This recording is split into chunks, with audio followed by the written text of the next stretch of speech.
Regarde, la traversée. Si tu passes cette porte, il y a une traversée importante. Tu reviens à quelque chose de solide, de fondamental. Comme des racines ou une base qui te structure. Ça peut enclencher un vrai changement dans ta vie matérielle, visible.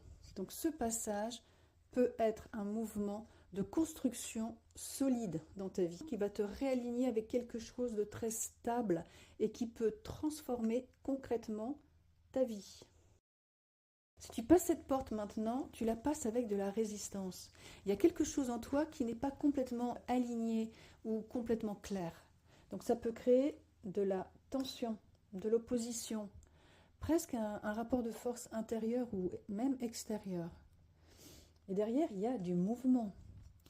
Mais c'est un mouvement qui part du conflit, pas de la justesse à l'intérieur de toi. Donc si tu passes cette porte, tu avances dans une énergie de tension qui peut créer du mouvement, mais qui va te laisser un sentiment de friction, de lutte ou même de fatigue. Donc si tu choisis de passer cette porte, assure-toi à partir de quel espace tu fais ce choix conscient.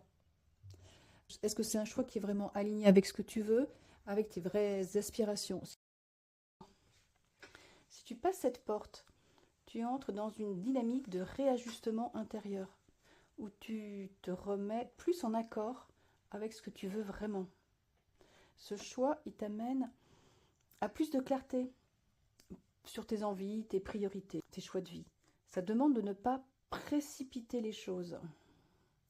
Tu fais le passage, puis tu ajustes ensuite tes actions en fonction de ce qui va devenir clair pour toi. Donc ici, ce passage, il permet que tes décisions et tes actions, elles se posent au bon moment, avec beaucoup plus de justesse et d'efficacité pour toi. Voilà, dis-moi ce que tu as choisi, porte 1, 2 ou 3. Est-ce que ça te dit de ta manière d'avancer en ce moment?